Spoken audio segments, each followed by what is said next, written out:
महायुतीमध्ये विधान परिषदेच्या जागा वाटपाचं त्रांगडं अखेर सुटलेलं आहे। अर्ज भरण्यासाठी उद्याचा अखेरचा दिवस असताना महायुतीने आज त्यांच्या जागा वाटपाचा फॉर्म्युला जाहीर केला।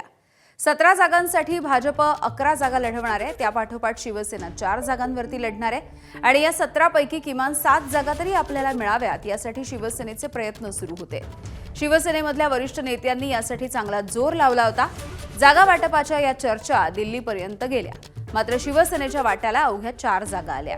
यामध्ये ठाणे, नाशिक, परभणी आणि यवतमाळच्या जागेचा समावेश आहे। यासोबत सुरुवातीला राष्ट्रवादीला केवळ 1 जागा मिळणार होती अशी चर्चा होती, मात्र आता अंतिम जागा वाटपाच्या नुसार राष्ट्रवादीच्या वाट्याला पुणे आणि कोकण या 2 जागा आल्यात।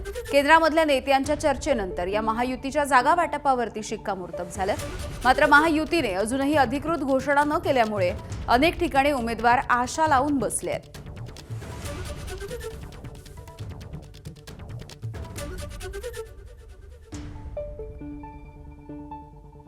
तर जागा वाटप कसं आहे महायुतीमध्ये आपण बघतोय। भाजप 11 जागा, यामध्ये सोलापूर, जळगाव, अमरावती, सांगली, सातारा, भंडारा, गोंदिया, वर्धा, चंद्रपूर, गडचिरोली,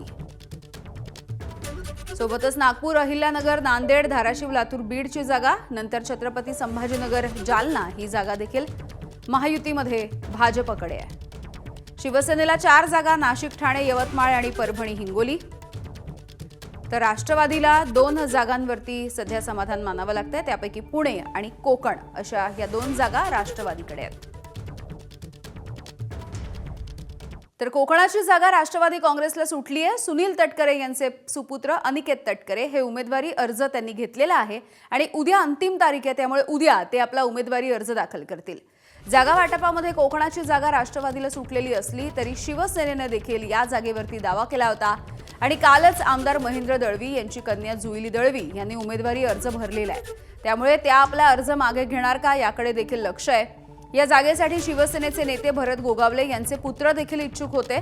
दरम्यान एकनाथ शिंदे यांच्या निर्णयापुढे आम्ही जाणार नाही अशी प्रतिक्रिया आता भरत गोगावलेंनी दिली आहे। तर एकनाथ शिंदे दिलखुलास नेतृत्व आहे असं म्हणत राष्ट्रवादी काँग्रेसच्या सुनील तटकरे यांनी एकनाथ शिंदेंचं कौतुक केलं आहे।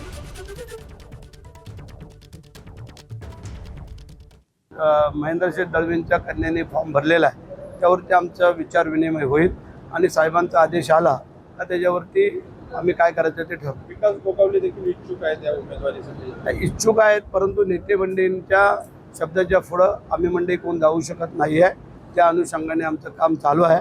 बघू आज काय मेसेज येतोय त्याच्यावरती समजून। शिंदे साहेब एक दिलखुलास नेते आहेत। देवेंद्रजी सुद्धा त्यांना राजकारणातली महाराष्ट्राच्या खाचाखोचा माहिती आहेत, शिंदे साहेबांनाही माहिती आहेत, त्यामुळे तो संवाद उत्तम झाला आणि तो उत्तम त्यांनी राखला, त्याचा मला विशेष करून या ठिकाणी आभार मानायचे आहे।